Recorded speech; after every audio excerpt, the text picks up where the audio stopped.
Hello everyone. अब mainly हम लोग इस यहाँ पर आए हैं ये समझने के लिए कि सी फाउंडेशन के कोर्स में जो सबसे बेसिक कॉन्सेप्ट है, जो हमारा चैप्टर 1 है, तो उसके कुछ बेसिक कॉन्सेप्ट को पहले समझ जाए ले, फिर धीरे धीरे आगे बढ़ेंगे। तो जैसे है कि हमारा जो चैप्टर 1 है उसमें सबसे पहले डिस्कस किया गया है कि बिजनेस, व्हाट इज़ बिजनेस, ठीक है। और फिर इकोनॉमिक्स के तरफ पढ़ेंगे। तो बिजनेस क्या है? बिजनेस इज़ एन ऑर्गेनाइजर और individual based activity, mainly it is economic activity. मतलब ऐसा नहीं कि सोशल है या फिर इमोशनल एक्टिविटी, ये है इकोनॉमिक एक्टिविटी जहाँ in which we have to earn something by engaging in activity. तो ये एक इस तरीके की इकोनॉमिक एक्टिविटी है जो जिसमें कि is an business is an economic activity which is for commerce, for commercial purpose, for professional purpose, or for economic purpose mainly, ठीक है। तो प्रोफेशन और in which the we are engage in industrial activity also। तो जैसे कि हम अगर देखें तो ये कॉमर्स में भी क्या होता है, ऐसे कि कॉमर्स में क्या होता है कि हम लोग मेनली क्यों करते हैं, कभी भी तो सोशल वेलफेयर के लिए नहीं करते हैं, है ना। तो बिज़नेस को अगर देखा जाए तो बिज़नेस का एक मेन कॉन्सेप्ट ये भी है कि जो मतलब बहुत ज़्यादा ही मतलब ये चीज़ होता है, business always based on profit motive. तो business is an activity which is we can say that business is an activity which is commercial based, industrial based or professional activity with the aim of earning profit, ठीक है। तो earning profit है ना। तो अगर ये commerce based तो we can say that it involve the production purchase of goods and services to meet the consumer needs और डिमांड, ठीक है। ऐसा तो नहीं है ना सिर्फ हम प्रोडक्शन करते हैं और इकोनॉमिक एक्टिविटी तो हम सेल्फ कंजप्शन के लिए, self consumption it is not business, है ना। बिजनेस अगर हम सेल्फ कंजप्शन के लिए वो तो पर्सनल यूज़ के लिए हो गया। जैसे कि अगर हम जूसर मशीन लें, है ना, तो अगर जूसर मशीन ले तो सेल्फ कंजप्शन के लिए ले रहे हैं तो वो बिज़नेस में नहीं इन्वॉल्व होगा, वो काउंट नहीं होगा। बट अगर हम जूसर मशीन को लेकर अगर हम रोड पर ठेला ही लगा लें, मान लीजिए, ठीक है, तो वो वो एक बिजनेस एक्टिविटी हो जाएगा एट इंडिविजुअल लेवल, है ना। या फिर जैसे बहुत लोग प्रिंटर मतलब अपने घर पे भी रखते हैं, है ना। तो प्रिंटर अगर रख रहे हैं तो सेल्फ के लिए रख रहे हैं तो वो नॉट बिजनेस। बट अगर हम कैफ़े में देखें तो उसको, या कहीं भी देखें तो अगर वो something earn using for something earn, then it is business activity. तो बिजनेस एक्टिविटी मेनली है कि ये कॉमर्स बेस्ड है, इंडस्ट्रियल बेस्ड है और प्रोफेशनल बेस्ड है ना। जैसे कि प्रोफेशन कैसा हो गया, प्रोफेशन जैसे टीचिंग प्रोफेशन है ना। तो टीचिंग अगर मतलब विदाउट एनी प्रॉफिट मोटिव कर रहा है, ठीक है, अपने बच्चे को पढ़ा रहा है, तो वो काउंट नहीं होगा बिजनेस में। बट अगर आप एक दो बच्चों को भी पढ़ा रही हैं, सिंगल बच्चे को भी पढ़ा, तो वो बिजनेस में काउंट आ जाएगा, है ना। सेल्फ एम्प्लॉयड बिजनेस, है ना। तो ऐसे हम समझ सकते हैं कि बिजनेस क्या है मेनली, है ना। इसमें कि मेनली ये इस चीज़ पे बेस्ड है कि we have to earn something for profit motive, है ना। Business sometime it also involve for non profit purpose by NGOs, है ना। NGO भी तो प्रोडक्शन करते हैं, वो देते हैं ना, सोशल पर्पस के लिए करते हैं। बट अगर हम देखें मेनली देखें तो बिजनेस क्या होता है, वो आपका प्रॉफिट बेस्ड ही होता है। मतलब ये कहा ही जाता है कि प्रॉफिट मोटिव ही इनका मेन मोटिव होता है ना।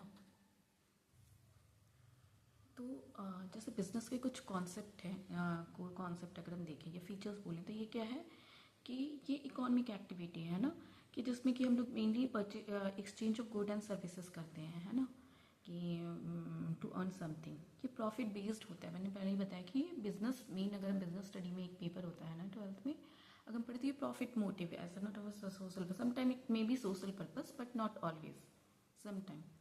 फिर ये गुड्स एंड सर्विसेज होता है। तो गुड्स अब ये अगर समझ में नहीं आ रहा कि गुड्स क्या होता है, तो गुड्स जो होता है, जो टेंजिबल प्रोडक्ट, जो विजिबल प्रोडक्ट होता है, तो उसको गुड्स में काउंट करें. If we produce something and it will be visible, then it is counted as good.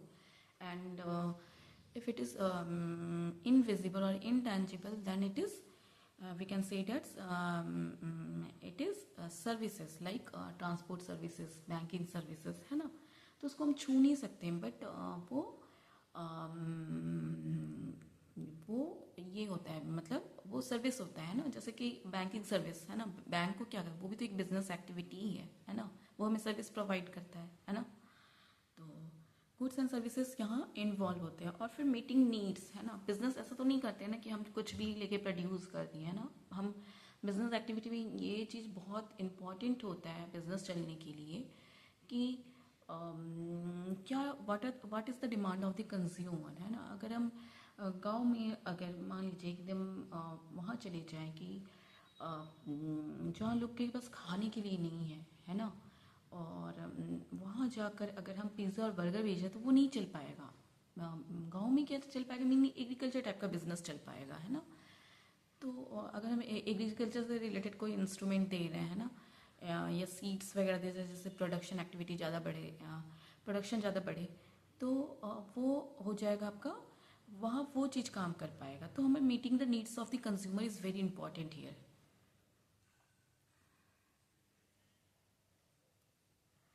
फिर है type of business for profit motive. जैसे मैंने ये बताया कि बिजनेस जो है कि वो हमेशा प्रॉफिट मोटिव पे ही डिपेंड करता है ना. कि प्रॉफिट इसका प्राइमरी ऑब्जेक्टिव होता है. और फिर sometime it may be non profit for the purpose of charitable purpose, है ना. मान लीजिए कि वो होता है, क्या नाम है, जो शायद वो उनका है, शायद क्या नाम है, टाटास का, जो वो मुंबई में एक है कैंसर हॉस्पिटल, है ना. वो नॉन प्रॉफिट ही है मेरे ख्याल से, है ना. तभी तो लोग जाके ट्रीटमेंट करवाते हैं, नॉमिनल चार्जेस में करवाते हैं. फिर ओनरशिप स्ट्रक्चर. यहाँ पे एक ओनरशिप मतलब कि यहाँ पे ओनर होते हैं, मतलब कोई भी होता है, अगर एट इंडिविजुअल और ग्रुप लेवल, है ना. बिजनेस में हमेशा ओनर होते हैं, मतलब वो एक तरीके से उस पर कंट्रोल रहता है ना. तो सोल प्रोप्राइटरशिप या सिंगल पर्सन पे इन्वॉल्व होते हैं, पार्टनरशिप बेस्ड होते हैं, है ना. या कॉरपोरेशन, लिमिटेड लाइबिलिटीज कंपनी. तो ये यहाँ पे हमेशा ओनरशिप ही इन्वॉल्व होता है, ऐसा नहीं कि ओनरशिप इन्वॉल्व नहीं है, ठीक है. जैसे कि मतलब ये हमेशा ओनरशिप स्ट्रक्चर होता है, ठीक है. और फिर अब एग्जाम्पल क्या क्या ले लिया हम लोग, रिटेल स्टोर का ले लिया बिजनेस में, ठीक है. रिटेल स्टोर जैसे कि हम लोग से जो हम लोग शॉप पे जाते थे, वो क्या है, बिजनेस ही तो है ना. या मैन्युफैक्चरिंग कंपनीज जो कि मैन्युफैक्चर करते हैं, जैसे कुछ का भी अगर ब्रेड मैन्युफैक्चरर है तो वो भी बिजनेस एक्टिविटी होता है. सर्विस प्रोवाइडर जैसे हेल्थ केयर, कंसल्टिंग, एजुकेशन, है ना. यहाँ जैसे ये भी तो बिजनेस ही है ना. ऐसा तो नहीं है कि ऐसा तो नहीं है कि ये नॉन प्रॉफिट, मतलब कि वो बस वेलफेयर के लिए किया जा रहा है. तो ये भी सर्विस प्रोवाइडर ही है, ठीक है. और टेक कंपनीज जैसे कि आजकल मैंने टेक्नोलॉजी प्रोड्यूस करते हैं, जो प्रोडक्ट में या सर्विस देते हैं, तो वो टेक कंपनीज भी मतलब बहुत ज़्यादा आजकल, आज तो technology, every activities based on technology. तो इस टाइप के भी कंपनी आजकल इवॉल्व हो रहे हैं. मतलब हो तो इंडिया में, एटलीस्ट हम इंडिया के बारे में बात कर सकते हैं कि यहाँ पे ये एक कंपनी भी बहुत ज़्यादा बढ़ चढ़ कर आ रहा है ना. फिर नॉन प्रॉफिट बेस्ड जैसे चैरिटीज़, फाउंडेशंस, या जो फिर सोशल कॉज के लिए होते हैं ना, उनका प्रॉफिट मोटिव नहीं होता, तो ये भी बिजनेस एक्टिविटी होता है ना. जैसे कि हम अगर पटना का एग्जाम्पल है तो बिहार में बहुत सारे वो करेंगे, मिलेंगे आपको बिजनेस एक्टिविटी. स्मॉल भी मिलेंगे, लोकल शॉप भी मिलेंगे, है ना. या रेस्टोरेंट भी, लार्ज इंटरप्राइजेस भी मिलेंगे. और लोकल बिजनेस जो अगर हम देखें तो लोकल बिजनेस ही हमारे यहाँ के पटना का एक्टिविटी का क्या नाम है, लोकल बिजनेस ही यहाँ का backbone of the city economy. क्योंकि हमारे यहाँ मतलब अब धीरे धीरे आपका वो जो है government is working for the creating environment of business, है ना, बिजनेस फ्रेंडली एनवायरमेंट. तो अगर गवर्नमेंट मतलब अभी कर रहे हैं, बट पहले क्या था हमारे बिहार में, का देखा जाए किडनैपिंग था, कुछ ऐसा फेवरेबल मोमेंट नहीं था, बट अब लोग ठेले लगाकर भी ये मतलब बिजनेस करने की कोशिश कर। लड़कियां जब कर ले रही हैं तो लड़कों का तो बात ही अलग, बात ही अलग है ना। तो बिजनेस जो है हमारा, मतलब कि अब फेवरेबल इन्वायरमेंट हो रहा है धीरे धीरे। अगर हम पटना के कंटेक्स लें, गुजरात, मुंबई, दिल्ली, हरियाणा, ये तो पहले से ही क्या नाम है, पहले से ही बहुत ही एक्टिव है।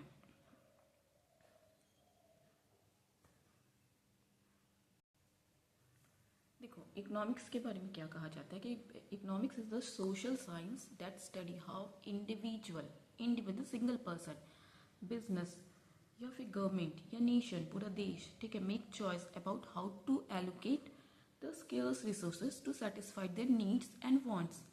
ठीक है, तो ये एक ऐसा सोशल साइंस है, एक ऐसा सामाजिक विज्ञान है जिसमें कि हम लोग स्टडी कहते हैं, क्या स्टडी करते हैं, क्या इंडिविजुअल बेस्ड, कंपनी बेस्ड या गवर्नमेंट बेस्ड या नेशन बेस्ड, वो किस तरीके से अपने रिसोर्सेस को एलोकेट करते हैं, मतलब डिवाइड करते हैं, ताकि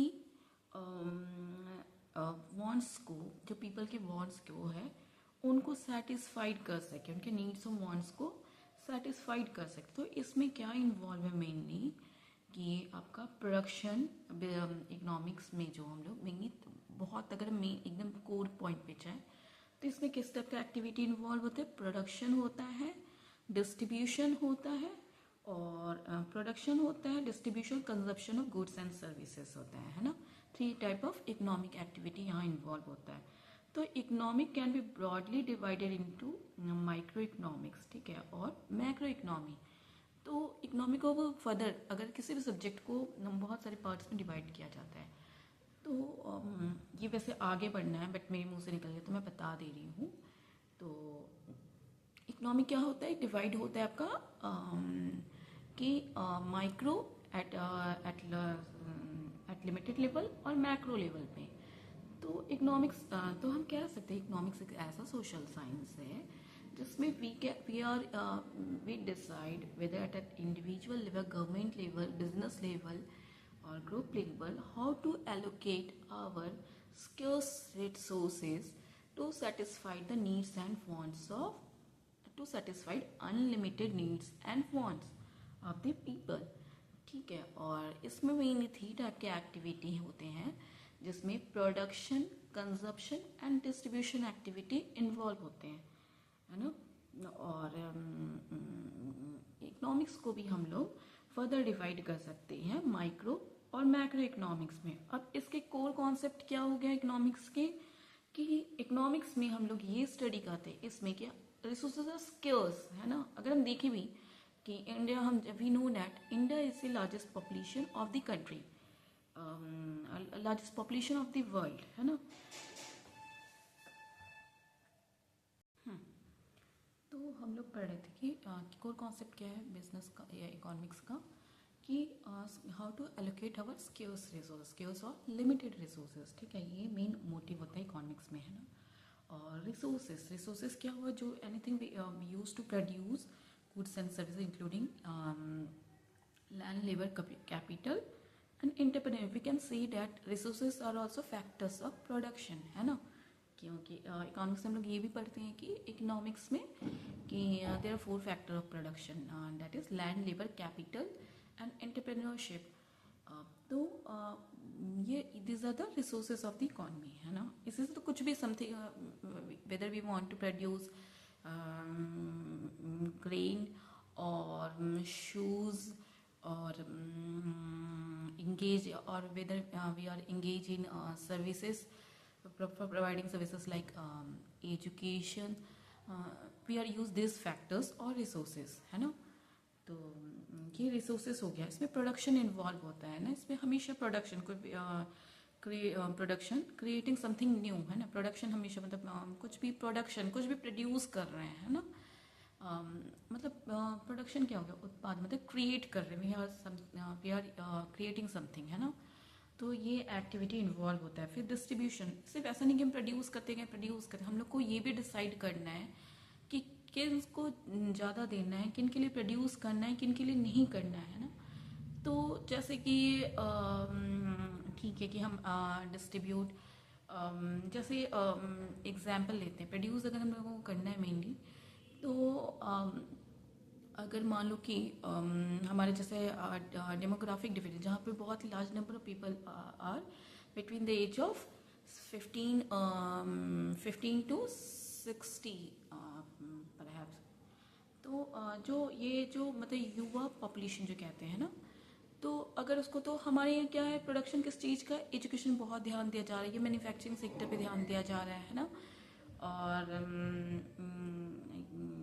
या तो हमारा प्रोडक्शन क्या होना, इसी चीज़ पे होना चाहिए ना, जैसे इन सब चीज़ों पे अगर हम नहीं दे, स्केल पे काम ना करें, ये एजुकेशन पे ना करें, तो ये हमारा पॉपुलेशन, ये मतलब वर्ल्ड का लार्जेस्ट पॉपुलेशन है, और डेमोग्राफिक डिविडेंड भी है, मतलब युवा पॉपुलेशन भी है।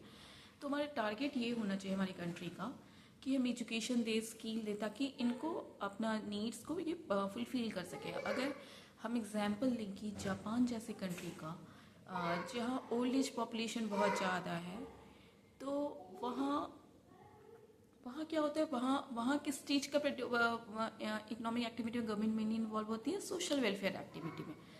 तो इस चीज़ को टारगेट किया जाता है ना, और फिर डिस्ट्रीब्यूट किया, जैसे कि डिस्ट्रीब्यूट, कुछ भी प्रोड्यूस कर तो हम डिस्ट्रीब्यूट करेंगे, है ना, टू अर्न समथिंग। तो ये भी हमारे टारगेट होना चाहिए कि हम ऐसा डिसाइड करेंगे किन को प्रोवाइड करवाना है, किन को नहीं करवाना है ना, डिस्ट्रीब्यूशन रिसोर्स जो भी है। फिर कंजप्शन ऑलवेज इन्वॉल्व है ना, क्यों हम डिस्ट्रीब्यूट करें, फॉर कंज्यूमिंग, है ना, ऐसा तो नहीं फेंकने के लिए कोई भी प्रोड्यूस करेगा, तो हमेशा कंजप्शन एक्टिविटीज़ ऑल्सो इन्वॉल्व है ना यहाँ पे। फिर चॉइसेस, यहाँ पे कि हमारा एक चॉइस रहता है कि हम अपने जो रिसोर्सेज है, जो लिमिटेड रिसोर्सेज है, उसको कैसे हम इसको किस चीज़ में प्रोड्यूस करें, या कौन सी प्रोडक्शन एक्टिविटी को मतलब लेबर इंटेंसिव यूज़ करें, या कैपिटल इंटेंसिव प्रोडक्शन मेथड अपनाएं, ठीक है। तो हमारे पास एक चॉइस भी इन्वॉल्व होता है ना यहाँ पे। तो इकोनॉमिक्स में चॉइसेस और ऑल्सो इन्वॉल्व है ना। और फिर हो गया कि इंसेंटिव, देखो यहाँ पे इंसेंटिव कैसे हो गया कि मतलब जैसे कि हम अगर एग्जाम्पल इस इंस्टीट्यूट का ले लें, है ना, तो यहाँ क्या टीचर क्या मोटिव होगा कि जो यहाँ के है जो सर हैं, तो उनका क्या मोटिव होगा कि यहाँ हमें बेस्ट टीचर मिले, ठीक है। टीचर क्या चाहेगा कि हमें बेस्ट पेमेंट मिले, स्टूडेंट क्या चाहेगा बेस्ट एजुकेशन मिले, है ना। तो वो इंसेंटिव, एक मोटिवेशन मिलता है कि हमें लिमिटेड रिसोर्सेज का यूज़ करके बेस्ट चीज़ को पा सके, है ना। तो ये इंसेंटिव भी यहाँ इन्वॉल्व होता है। और हम एक बात और बताए थे कि इकोनॉमिक्स को हम further divide into micro and macro economics. तो माइक्रो इकोनॉमिक्स क्या हो गया, जिसमें कि we study the behaviour of individual sector such as household, firms and their interaction in market, ठीक है। तो अगर हम लिमिटेड लेवल पे ये करें, क्या नाम है, स्टडी करें कि मान लो कि एक ये जो क्या नाम है, बोरिंग रोड का अगर हम एग्जांपल ले रहे हैं कि बोरिंग रोड में किस पिज़्ज़ा का डिमांड कितना है ना। तो ये एक बोरिंग रोड का पटना का हो गया, हम वहाँ नहीं जा रहे हैं, क्या नाम है, गांधी मैदान की तरफ नहीं जा रहे हैं, है ना। तो यहाँ पे हम एक लिमिटेड लेवल पे स्टडी कर रहे हैं ना, और लिमिटेड लेवल पे बिजनेस है ना यहाँ पे, मतलब ऐसा तो नहीं पूरी पटना का ले रहे हैं, है ना, या पूरे बिहार का हम लोग स्टडी कर रहे हैं। तो ये हो गया कि हम जो है यहाँ पे लिमिटेड स्टडी कर रहे हैं। और मैक्रो इकोनॉमिक्स को studying the effect of government spending overall economic act या output, overall economic output, analysing the cause of inflation, examining the impact of international trade on a country economy. तो इसमें हम लोग क्या स्टडी करते हैं कि जो गवर्नमेंट कोई भी पॉलिसी बना रहा है, स्पेंडिंग या टैक्स पॉलिसी, तो उस पर क्या इफेक्ट पड़ रहा है हमारे इंडिविजुअल बिजनेस पे, है ना, या इंटरनेशनल बिजनेस पे क्या इफेक्ट पड़ रहा है, ठीक है। क्योंकि यहाँ पे हम एक सिंगल सिटी को नहीं ले रहे, ये पूरा ओवरऑल कंट्री के लेवल पे। तो इन्फ्लेशन ऐसा तो नहीं है ना कि इन्फ्लेशन हम ये कहें कि सिर्फ पटना का इन्फ्लेशन है, महंगाई है ना। हाँ ठीक है, महंगाई होता है, मतलब वो चीज़ है, ठीक है, गाँव और शहर में फ़र्क होता है ना। बट अगर मेनली हम लोग स्टडी मैक्रो इकोनॉमी का मैक्रो मोटिव ही ये रहता है कि हम इसको लार्ज लेवल पे पढ़ें, ठीक है, स्टडी करें, है ना। तो इसमें अगर हम कोई भी गवर्नमेंट कोई भी पॉलिसी बनाता है, ठीक है, तो उसका क्या इफेक्ट पड़ता है, ठीक है, चाहे वो इन्फ्लेशन पे क्या इफेक्ट पड़ रहा है, या एम्प्लॉयमेंट पे क्या इफेक्ट पड़ रहा है, या प्रोडक्शन पे क्या हो रहा है। जैसे गवर्नमेंट एक बजट हमेशा निकालता है, अभी तुम लोगों को नहीं पता है, बट हर फरवरी फर्स्ट में गवर्नमेंट बजट निकालते हैं। उनको ये चीज़ डिसाइड करना पड़ता है, जो भी उनको टैक्स फाइन्स, टैक्स और नॉन टैक्स जो उनके पास वो आता है, रेवेन्यू आता है, तो वो किस चीज़ में अपना जो है जो मतलब इनकम है उसको किस तरीके से डिस्ट्रीब्यूट करें, है ना। तो यहाँ पे हम लोग ये मैक्रो इकोनॉमी में यही स्टडी करते हैं, ठीक है। और मैक्रो इकोनॉमी हम लोग इकोनॉमी ये तो ये चीज़ हो गया। अब इकोनॉमिक का स्टडी क्यों इम्पॉर्टेंट है, ठीक है, इन्फॉर्म डिसीजन मेकिंग, ठीक है। तो देखो इकोनॉमिक्स के बारे में एक और कहा जाता है कि यहाँ पे हमेशा रैशनैलिटी इन्वॉल्व होता है, यहाँ इमोशंस नहीं इन्वॉल्व होते, यहाँ इकोनॉमिक एक्टिविटी इन्वॉल्व होता है। हम हमेशा मेरा इकोनॉमिक्स में मेरा टारगेट हमेशा ये रहेगा कि हम जो लिमिटेड रिसोर्सेज ऑलवेज लिमिटेड, ठीक है, to satisfied unlimited wants, needs and wants, है ना। तो हम कैसे हम ये चाहेंगे, हमेशा ये चाहेंगे कि हम अपने रिसोर्सेज को इतना इफ़िशिएंटली यूज़ करें ताकि वो लार्ज पॉपुलेशन को कवर कर सके, ठीक है। तो यहाँ पे हमेशा डिसीजन मेकिंग इन्वॉल्व होता है ना। तो choice are made and how to make better choice in the face of scarcity, है ना। तो हेल्प अंडरस्टैंड द वर्ल्ड, और ये हम लोग को क्या इन्वॉल्व करते हैं, क्या अंडरस्टैंड करने में इकोनॉमिक्स हेल्प करते हैं कि हम वर्ल्ड को भी समझ सके। वर्ल्ड को समझना क्यों इम्पोर्टेंट है, क्योंकि अगर हम कोई भी इकोनॉमिक पॉलिसी बना रहे हैं, सिर्फ ऐसा तो नहीं है ना कि क्लोज इकोनॉमी है ना, ओपन इकोनॉमी है। आजकल के ज़माने में तो चल ही नहीं सकता है, आजकल जो आपका वो ग्लोबलाइजेशन जो है ना, तो वर्ल्ड मतलब ग्लोबलाइजेशन का जो दौर है वो कभी भी नहीं चल पाया, मतलब ऐसा नहीं कि आज ही का बात है, इन द पास्ट ऑल्सो जो क्या नाम है, अगर हम देखें तो हमेशा देर इज इकोनॉमिक एक्टिविटी, मतलब ट्रेड इज इन्वॉल्व, है ना। तो तो हम लोग को अंडरस्टैंड करता है कि क्या वर्ल्ड में चल रहा है ना, उसी के हिसाब से हम अपने प्रोडक्शन एक्टिविटी को या कंजप्शन एक्टिविटी सबको, जैसे जैसे अब एकदम एआई हर जगह अगर हम वर्ल्ड लेवल पर देखें तो एआई रूल कर रहा है ना। या एक नेगेटिव पॉइंट ये होता है कि वो क्या नाम है, क्या चलता है वो जो साइबर क्राइम है ना। तो अगर वो पहले वर्ल्ड को इफेक्ट किया तो अब इंडिया को सबसे ज़्यादा, बहुत ज़्यादा अगर रिपोर्ट देखें गवर्नमेंट रिपोर्ट, तो बताया साइबर क्राइम से सबसे ज़्यादा कंट्री कौन सा ये इफेक्ट हो रहा है, तो इंडिया इफेक्ट हो रहा है ना। तो मतलब तो ये अंडरस्टैंड करता है हम लोगों को वर्ल्ड को समझने में भी। फिर इन्फॉर्म पब्लिक पॉलिसी, फिर है कि पब्लिक पॉलिसी को भी समझने में इन्वॉल्व हेल्प करता है। कैसे पब्लिक पॉलिसी, जैसे हम बोलते हैं गवर्नमेंट, जो गवर्नमेंट होती है वो मेनली क्या करता है कि वो टैक्स रेवेन्यू करता है या नॉन टैक्स रेवेन्यू, जैसे फाइन्स वगैरह, बहुत सारा रॉयल्टी वगैरह कलेक्ट करता है ना। तो अगर वो ये क्या नाम है, अगर क्या बोलते हैं, अपने अगर टैक्स कर ले तो उसको मतलब वो ये भी तो रिपोर्ट करता है ना, मतलब बजट निकालता है कि हम ऐसा ऐसा स्पेंड करेंगे। तो यहाँ पे भी इकोनॉमिक एक्टिविटी में क्या है कि यहाँ पे हमें ये पता चलता है कि बजट से कि पब्लिक पॉलिसी कैसा चल रहा है ना, इकोनॉमिक्स से। फिर हमें फिर ये क्या प्रोवाइड करता है इकोनॉमिक्स, क्या tool for analysis, provide tool for analysis, जैसे कि मैथमेटिकल और स्टैटिस्टिकल मैथड है, मीन मीडियन मोड, बहुत सारे 12th में आप लोग पढ़े होंगे, है ना, कि इकोनॉमिक फिनोमेना या फिर प्रिडिक्शन कैसे हम लोग करें, ठीक है। जैसे इकोनॉमिक्स का एक बहुत बेसिक कॉन्सेप्ट है डिमांड एंड सप्लाई कॉन्सेप्ट, है ना। तो वो क्या, जैसे हम लोग हमेशा ये चीज़ समझते हैं कि demand curve always downward sloping and supply curve always upward sloping. तो उससे हम लोग पता कर लेते हैं कि प्राइस क्या होगा, है ना, ठीक है। थोड़ा बहुत इधर फ्लक्चुएशन होता है, बट हम लोग एक वो टूल्स को यूज़ करके जो उनकी थ्योरी है उस बेस्ड पे हम लोग वो कर लेते हैं कि अगर नॉर्मल सिचुएशन है तो इस तरीके से प्राइस डिटरमाइन करेंगे, ठीक है। तो यही हो गया।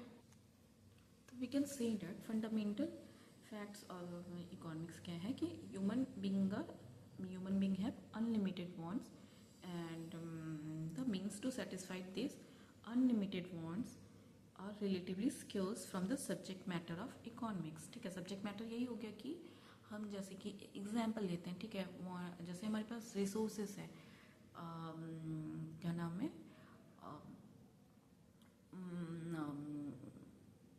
जैसे हम एग्जाम्पल लेते हैं कि गवर्नमेंट के पास जो फंड होता है, ठीक है, जो आता है, जो बजट, जो रेवेन्यू होता है, कलेक्ट होता है, तो यह हम अपने इंडिविजुअल लेवल पे, अगर हमारे पास इनकम 10,000 आ रहा है, ठीक है, मतलब फॉर एग्जाम्पल ले रहे हैं 10,000 में मंथली इनकम, ये कोई स्टूडेंट पढ़ने जा रहा है, ठीक है, तो उनको 10,000 by parents given by parents to spend on books और फॉर कंजप्शन, है ना, तो वो उसको एक डिसीजन लेना पड़ेगा कि मुझे इस पर खर्च करना है, उस पर नहीं करना है, ठीक है, क्योंकि वो अगर शॉपिंग पे निकल जाए तो 10,000 तो एक सेकंड में खर्च हो जाए, है ना, एक नॉर्मल फ़ोन लेने में ही खर्च हो जाए, तो उसको हमेशा एलोकेट रिसोर्सेज को अपना क्या करना पड़ता है ताकि वो जो लिमिटेड रिसोर्सेज को है उसको इफ़िशेंटली यूज़ करें ताकि टू सेटिस्फाई अनलिमिटेड वांट्स। तो वो मतलब बुक्स पे भी खर्च करेगा, वो खाने पे भी खर्च करेगा, है ना, हॉस्टल में भी जो भी पीजी वगैरह जो भी हो, या फिर रेंटेड रूम पे खर्च करेगा, है ना, तो ये हो गया, ये decision making eight individual level.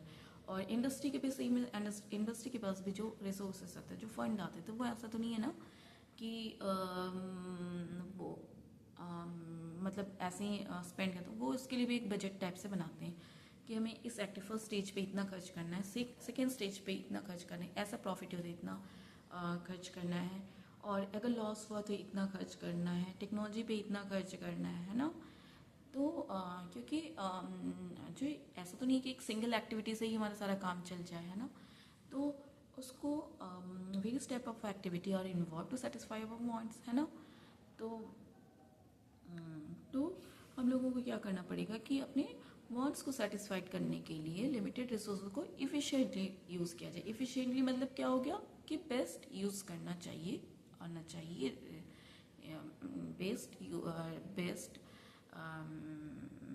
Best use of resources, ठीक है। इफ़िशिएंटली मतलब इकोनॉमिक्स में हम जैसे कि बहुत कोर कॉन्सेप्ट है कि unlimited wants and to satisfy by there are unlimited wants of consumer। और तो यहाँ पे एक ये भी चीज़ है इकोनॉमिक्स में, हमें ये चीज़ को ध्यान रखा जाता है कि हमेशा हम जो हमारी जो एक्टिविटी वो इफ़िशिएंट है, इनएफिशिएंट नहीं हो, है ना। अगर हम अगर हम प्रोडक्शन ही कर रहे हैं इंडस्ट्रियल लेवल पे, तो ऐसा नहीं होना चाहिए कि वो इनएफिशिएंटली हम प्रोडक्शन करें, क्योंकि वो चल नहीं पाएगा ना, है ना। कोई भी मान लो कि जो होते हैं जो जूस बेचते हैं ना, तो वो तो ऐसा नहीं है ना कि वो अगर जूस का ही शॉप खोल रहे हैं, तो ऐसा नहीं है ना कि वो बहुत ही मतलब कि वहाँ से लेके अपने रॉ मटेरियल्स लेकर आए। जहाँ पे फ्रूट्स बहुत महंगे, वो हमेशा टारगेट रहेगा कि वो वहाँ से लेकर अपना फ्रूट्स लेकर आए जहाँ उनको लो प्राइस देना पड़े ताकि वो अपना कुछ प्रॉफिट कमा सके, है ना। और सेम वो अगर उनको मशीन अगर किसी को भी, अगर लॉन्ड्री वाले को ही मान एग्जांपल लें, अगर लॉन्ड्री वाली को ही अगर पता नहीं वॉशिंग मशीन यूज़ होता है कि नहीं पता, सॉरी, दूसरे एग्जांपल ले लेते हैं। अगर कोई एजुकेशनल इंस्टीट्यूट है, अगर वो अपने वो क्या नाम है स्कूल का एग्जांपल ले लें, अगर वो स्टडी मटेरियल प्रोवाइड करे तो वहाँ से हमेशा कागज़ परचेज़ करेंगे, ठीक है, पेपर जो है परचेज़ करेंगे जहाँ पे बहुत सस्ता मिल रहा हो, है ना। तो या फिर कॉटन ही अगर कोई भी एक्टिविटी होता है, जैसे कि एग्जाम्पल अगर बिहार को अभी जो मिथिला है उसको मखाना जोन की तरह क्रिएट किया, क्यों वहाँ मिथिला में ही क्यों किया गया है, कहीं और क्यों नहीं किया है, क्योंकि वहाँ पे लार्ज प्रोडक्शन है ना। तो लार्ज प्रोडक्शन होगा तो हमें वो सस्ता मिलेगा, तभी तो हम उसका कॉस्ट वो कर सकते हैं, है ना, कॉस्ट को रिड्यूस कर सकते हैं। ऐसा नहीं महंगे अगर रॉ मटेरियल्स लें तो तब तो पॉसिबल ही नहीं है कि हम इफ़िशिएंटली वर्क कर पाएँ, है ना। यही है। अब हम एक बात और है कि अगर हम बिजनेस को इकोनॉमिक्स को दोनों को इन्वॉल्व कर रहे हैं, ठीक है, तो प्रोडक्शन एक्टिविटी अगर हम देखें past from past, if we seen from the past, if we look at the our past, तो हम देखेंगे कि प्रोडक्शन एक्टिविटी में भी चेंजेस आया है ना। जैसे कि अगर हम जैसे ये सबको पता है कि पहले हम आदि मानव थे, है ना, तो हमारे क्या होता है, सेल्फ कंजप्शन वहाँ थे, कोई इकोनॉमी मतलब ठीक है हम करते थे अपना, बट वहाँ हम लोग अपने सेल्फ कंजप्शन, तो हमारा वो क्या होता था कि हम बस शिकार किए उसको, मतलब कि उसको स्टोर नहीं किया, सेव करने वाला टेंडेंसी नहीं था।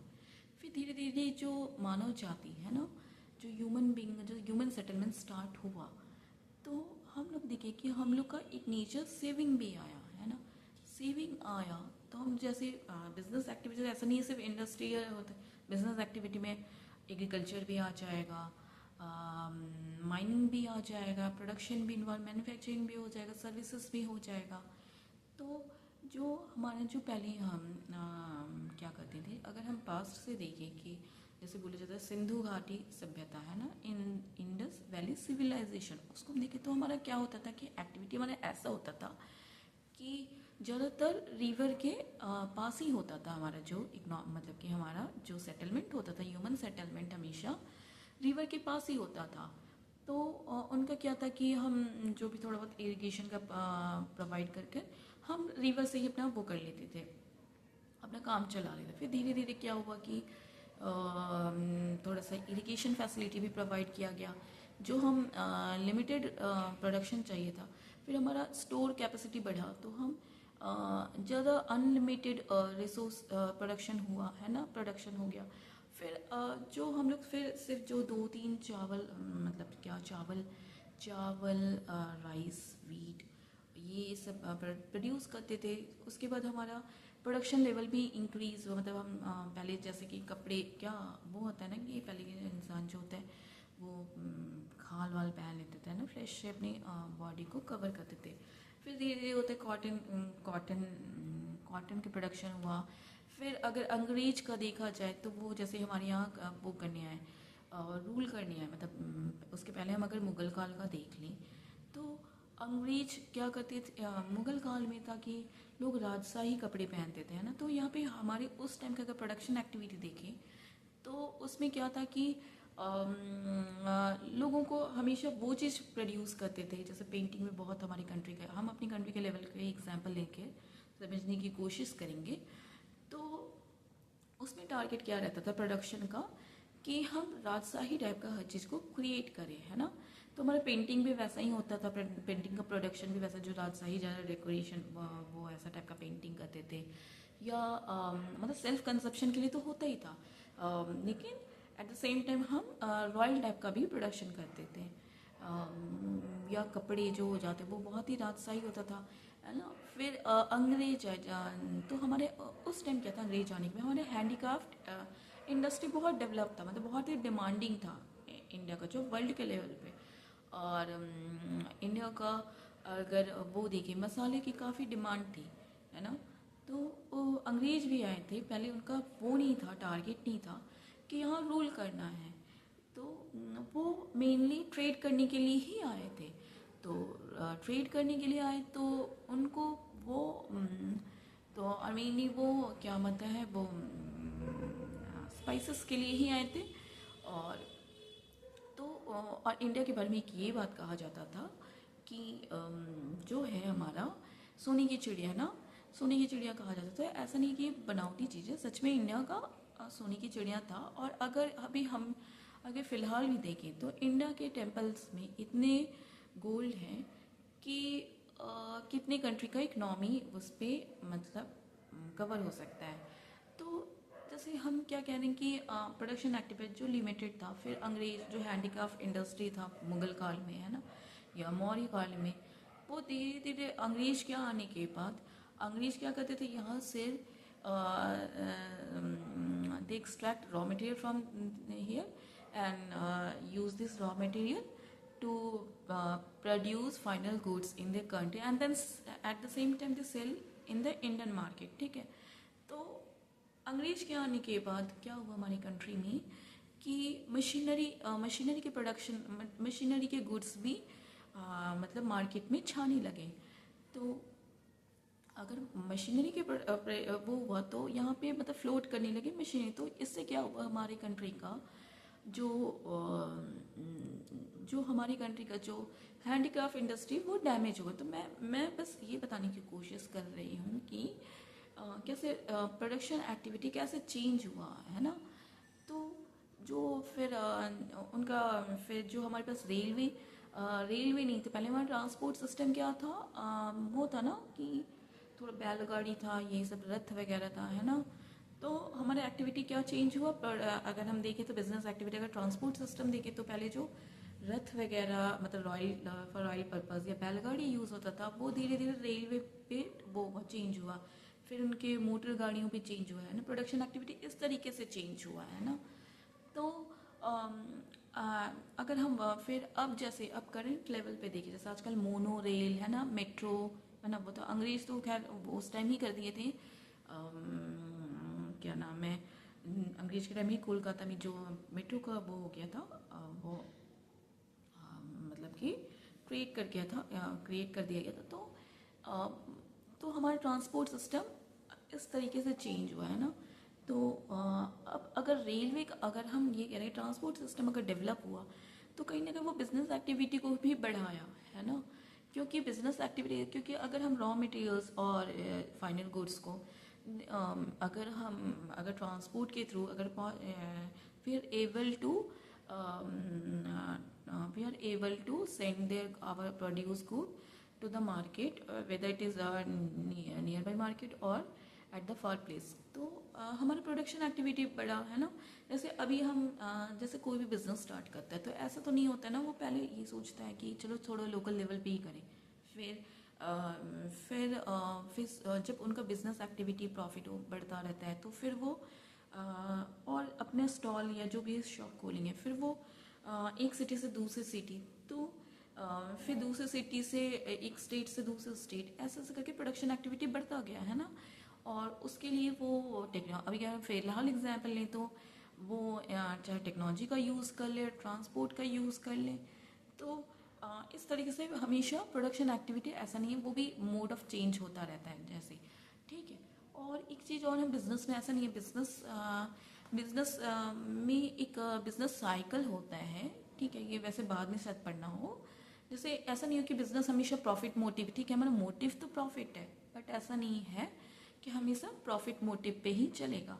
बिजनेस कभी बहुत बूम करता है, कभी डिप्रेशन पे जाता है, कभी रिसेशन में, फिर वो जो है बिजनेस जो है फिर राइज करने लगते हैं। जैसे रिसेंट एग्जांपल ले लें हम लोग कोविड का, उस time business activity mainly stop हो चुका था। वो कहाँ, तो जो रिवर्स माइग्रेशन, जो लोग लौट कर जो पुअर स्टेट है वहाँ पे लौट कर मतलब इंडस्ट्रियल स्टेट से पुअर स्टेट में क्यों रिटर्न हो रहे थे, क्योंकि उनके पास कोई एक्टिविटी नहीं था काम करने के लिए, है ना। सेविंग उनका यूज्ड हो चुका था। तो अगर हम देखें तो उस time production activity as a stop level आ चुका था, ये बहुत ही लिमिटेड था। उस टाइम प्रोडक्शन कैसे चला था, एग्रीकल्चर पे लोग ज़्यादा इन्वॉल्व थे, तो गवर्नमेंट का इंसेंटिव भी यही था कि हम बजट जो लाएं वो जैसे मनरेगा में देखिए, क्योंकि ये चीज़ समझ में कि लोग अपने घर की तरफ ही मतलब कि जा रहे हैं, है ना। तो हम लोगों का गवर्नमेंट का टारगेट यही था कि उनको वहीं पे एक्टिविटी में, या तो एग्रीकल्चर पे इन्वेस्टमेंट बहुत ज़्यादा उस टाइम बढ़ गया था, और मनरेगा पे इन्वेस्टमेंट बहुत ज़्यादा गवर्नमेंट का बढ़ गया था, जो फंड रिसोर्स एलोकेशन था वो बहुत ज़्यादा बढ़ गया था, है ना। तो हम समझाने की कोशिश कर रहे हैं कि अगर हम, ठीक है, इनका मोटिव तो होता है हमेशा कि प्रोडक्शन करना, प्रॉफिट होना चाहिए, बट ऑलवेज ये पॉसिबल नहीं है कि बिजनेस में हमेशा प्रॉफिट ही हो। तो सक्सेसफुल बिजनेस का ये मोटिव होता है कि मतलब बिजनेस में कि अगर जब मतलब रिसेशन जाए तो उस टाइम कैसे सरवाइव कर पाए, ये बहुत इंपॉर्टेंट है, ठीक है। तो ये उसके लिए क्या ज़रूरी है कि वो जब उनका बूम पे हो तो वो सेविंग रखें, है ना, ताकि जब लॉस पे हो तो उस चीज़ को वो टैकल कर पाए, जो इंसान टैकल नहीं कर पाता है। चाहे अगर हम देख लें कि बहुत लोग होते हैं कि बहुत पढ़ने में अच्छे होते हैं और फिर जब कुछ वैसा हो गया, ट्रेजिडी हो गया, तो वो अपने आप को संभाल नहीं पाते हैं ना। तो ये बिज़नेस में भी यही होता है कि अगर आप प्रॉफिट कमा रहे हैं, अर्न कर रहे हैं, तो जब अगर आपका लो लेवल पे जाए बिजनेस, तब भी अपने आप को सर्वाइव करने के एबल रख पाए, है ना। तो फिर अगर लो लेवल पे जा रहा है, डिप्रेशन रिसेशन वाला सिचुएशन, तो ये भी एक फंडामेंटल ट्रूथ है, यूनिवर्सल ट्रूथ है कि उसके बाद बूम ही करेगा बिजनेस, है ना। तो और बिजनेस में ये भी चीज़ इन्वॉल्व, मतलब बिजनेस को चलाने के लिए ये होता है कि हमें हमेशा रूबरू होना चाहिए, हमें हमेशा अवेयर होना चाहिए कि जो बिजनेस है वर्ल्ड लेवल पे क्या चल रहा है, कंट्री लेवल पे क्या चल रहा है ना, कि ताकि हम अपने आप को उस हिसाब से इम्प्रूव कर पाए, है ना। ऐसा सेल्फ सेंटर टाइप का नहीं होना चाहिए, नहीं हम यही प्रोड्यूस करेंगे। हमें हमेशा एक्सटर्नल मार्केट को एक्सटर्नल या दूसरे कंट्री से देखकर सीखना चाहिए, ताकि हम अगर हमें फेलियर भी झेलना पड़े तो हम उस हिसाब से पहले रेडी हो पाए, है ना। तो और जैसे कि अगर हम एग्जाम्पल लें, तो जैसे हम बताएं कि वो फिर इंडस्ट्रियल प्रोड्यूस है, हमारे हैंडीक्राफ्ट बर्बाद हो गया। अगर हम रिसेंट एग्जाम्पल लें, तो अभी यूट्यूब इंडस्ट्री बहुत ही बूम पे है ना, कि लोग ज़्यादा यूट्यूब पे आना चाह रहे हैं, स्पेशली फ्रॉम कोविड-19। तो जो कोविड-19 था, जैसे खान सर बहुत ही अच्छा एग्जाम्पल है ना। मुझे नहीं लगता कि उनको कोविड के 19 के पहले बहुत लोग जानते होंगे, बट कोविड-19 में उनको एक पहचान मिला, ठीक है। उसी टाइम बहुत सारे जो ऑफलाइन थे वो बर्बाद हो गए, मतलब वो अपने आप को अडेप्ट नहीं कर पाए, तो वो बर्बाद हो गए। लेकिन जो जो अडेप्ट कर पाए, वो लोग अपने आप को सर्वाइव कर पाए, है ना। तो ये होता है बिजनेस अवेयरनेस, इसको कह सकते हैं, बिजनेस अवेयरनेस कह सकते हैं। या फिर फिल्म इंडस्ट्री में भी कि लोग जो कोविड में सोशल डिस्टेंसिंग था, तो लोग हर कोई ब्लॉग्स बना रहे थे, है ना। क्यों बना रहे थे? क्योंकि वो इंडस्ट्री में काम नहीं कर पा रहे थे, है ना, क्योंकि वहाँ पे रिस्ट्रिक्शन था, सोशल डिस्टेंस मेंटेन करना था, बीमार पड़ रहे थे, कितने का डेथ हुआ। तो वो क्या किया कि चलो अपने घर पे ही ब्लॉग्स बनाए, तभी तो हुआ था। ब्लॉग्स मुझे नहीं लगता बहुत पहले लोग जानते थे, है ना। तो ये अवेयरनेस भी जरूरी है, तो प्रोडक्शन एक्टिविटी इस तरीके से चेंज हुआ है ना, टाइम टू टाइम चेंज हुआ है।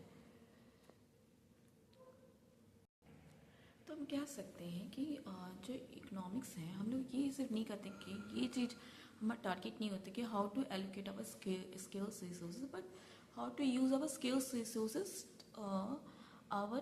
Resources to produce any things, to produce maximum, है ना, और टू सेटिस्फाई मैक्सिमम वांट्स, है ना। तो मतलब यहाँ स्किल्स ठीक है हम कर लें, बट हमारे टारगेट क्या, तभी तो हम इफ़िशिएंसी को वो अचीव कर पाएंगे। अगर हम प्रोडक्शन को इंक्रीज ही नहीं कर पाएंगे अपनी लिमिटेड रिसोर्स, तो इफ़िशिएंसी को कैसे अचीव कर पाएंगे। तो हम अगर देखें तो इकोनॉमिक्स में हम लोग बहुत सारी चीज़ों को फेस करते हैं, जैसे कि किसी का प्राइस बढ़ गया एट इंडिविजुअल लेवल, या फिर इन्फ्लेशन आ गया, ठीक है। हमारी कंट्री में इन्फ्लेशन है तो दूसरे में नॉर्मल प्राइस है ना। या हमारी कंट्री में अगर स्टैंडर्ड ऑफ लिविंग लो है तो दूसरे में लोगों का अच्छा है, ठीक है। तो एक यहाँ कंपैरिजन वाला भी प्रॉब्लम आ जाता है। प्रॉब्लम क्या होता है, मतलब कि लोग अब अवेयर हो रहे हैं ना, तो उनके यहाँ प्रोवाइड किया जा रहा है, तो हमारे यहाँ गवर्नमेंट के द्वारा क्यों नहीं प्रोवाइड किया जा रहा है ना। तो ये सब इकोनॉमिक इशू को हम फेस करते हैं, है ना। या फिर अगर एजुकेशन का एग्जाम्पल ले लें, तो अब लोगों पे प्रेशर, जैसे फिजिक्स वाला है ना, तो वो अगर ऑनलाइन, अगर वो लो फीस पे प्रोवाइड करवाएं अपनी एजुकेशन, तो लोग दूसरे पे तो प्रेशर बढ़ रहा है कि वो अपनी ऑनलाइन एजुकेशन को लो फी पे प्रोवाइड करवाएं, है ना। तो यहाँ ये सब इकोनॉमिक इशू, और ये हमेशा कंपैरिजन चलता ही रहेगा, ऐसा नहीं है कि नहीं चलेगा, हमेशा चलेगा। जैसे कि हम लोग, हमारी कंट्री के जो लोग जाते हैं, ठीक है, बहुत आज से तो नहीं जा रहे, पास्ट से ही हमेशा गए हैं, तो यूएसए तो कुछ फैसिलिटी होता है, जैसे नहीं होते कि फॉरेन से आएंगे तो वो इतना वो दिखाएंगे, शो करेंगे कि फॉरेन इंडिया में ये नहीं है, वो नहीं है। तो कहीं ना कहीं ये सब सब चीज़ होता है ना कि अगर आप फीडबैक दे रहे हैं तो वो मतलब कि तो एक प्रेशर बनता है, गवर्नमेंट के पास भी एक प्रेशर बनता है कि हम भी वो फैसिलिटी अपनी कंट्री में दें, है ना। तो चाहे वो अगर प्राइस बहुत ज़्यादा अगर बढ़ रहा है किसी चीज़ का, तो गवर्नमेंट जो इन्फ्लेशन को कैसे कंट्रोल किया जाए, वो गवर्नमेंट के द्वारा या फिर आरबीआई के द्वारा ये डिसीज़न लिया जाता है। या अगर हम अपनी कंट्री पे अगर हम देखें तो अभी हमारे जैसे कि रेन बहुत अच्छे से नहीं हो रहा है ना, जितना पहले होता था उतना नहीं हो रहा है। तो गवर्नमेंट का वो जो ग्रीन इंडिया ऐसा बहुत सारा स्कीम चलाया जाता है, या बिहार का एक ये देख लें तो 17 पिछले 18-19 से मुझको लगता है अच्छे से रेन नहीं हो रहा है। तो गवर्नमेंट का वो बहुत सारे ग्रीनरी प्रोजेक्ट है कि की स्कीम है कि हरित क्या क्या मैं भी याद नहीं आ रहा है। तो गवर्नमेंट का वो सब चीज़ है कि यहाँ पे भी ग्रीनरी को मैक्सिमम वो किया जाए, क्या नाम है, ग्रीन एक्टिविटी को प्रमोट किया जाए, है ना। तो वो गवर्नमेंट के एक बजट में भी है, एलोकेशन है, रिसोर्सेस है। तो तो इन्वायरमेंटल इशू भी अगर हम फेस कर रहे हैं, फिर हम लोग हमेशा हम प्राइस को अपना लो रखने की कोशिश करेंगे। अगर अनसर्टेन है तो उसमें कैसे सरवाइव करें, ये बहुत सारे इकोनॉमिक इशू फेस किया जाता है बिजनेस के द्वारा, है ना। फिर जो भी नया नया डेवलपमेंट आया है वेदर एट कंट्री लेवल और एट वर्ल्ड लेवल, तो वी शुड हमारी ये कोशिश होनी चाहिए कि हम उसको अडॉप्ट कर सकें, है ना। We should be able to adopt those technology, है ना। तो ये हाँ, तो इकोनॉमिक्स में मेनली हम लोग क्या करते हैं, हमारा टारगेट क्या रहता है कि हम जो भी इशू फेस कर रहे हैं वो हम लोग उसमें कौन सा मेथड अपनाएं ताकि हम लोग उस इसी को कवर मतलब टैकल कर पाएँ। तो मैथम बहुत सारे टूल्स होते हैं, टेक्निक्स होते हैं इकोनॉमिक्स में, मैथमेटिकल भी होते हैं, स्टैटिस्टिकल्स भी होते हैं, इक्वेशंस होते हैं, है ना। तो जैसे कि मैथमेटिकल इक्वेशंस और फंक्शन का यूज़ करते हैं, कैलकुलस डिफरेंशिएशन मतलब इंटीग्रेशन डिफरेंशिएशन का यूज़ करते हैं, मार्जिनल कॉस्ट टोटल कॉस्ट को डिटरमाइन करने के लिए। स्टैटिस्टिकल मेथड को भी यूज़ करते हैं, मीन मीडियन मोड्स को भी करते हैं, ठीक है। लीनियर अलजेब्रा को भी हम लोग बनाते हैं, ठीक है, उसको भी यूज़ करते हैं। फिर विजुअल टूल्स में जैसे कि हम लोग टेबल का यूज़ करते हैं, ग्राफ का यूज़ करते हैं, डायग्राम का यूज़ करते हैं, ठीक है, ये नॉर्मल है ना।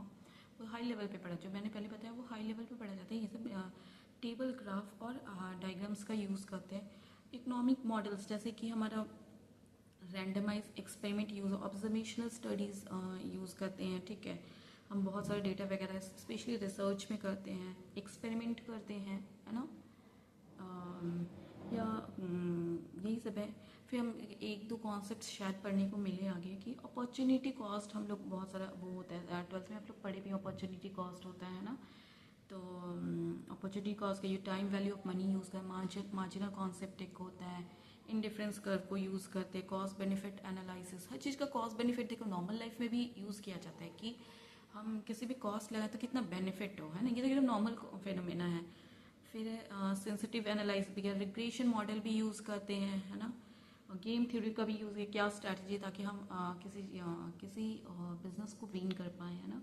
इनपुट आउटपुट मॉडल भी यूज़ किया जाता है कि कौन सा किस तरीके से इनपुट लगाएं ताकि हम मैक्सिमम आउटपुट हो सके, ठीक है। सॉफ्टवेयर का भी यूज़ करते हैं। तो बहुत सारे मॉडल्स हैं जिसका हम यूज़ करते हैं to tackle the economic issues.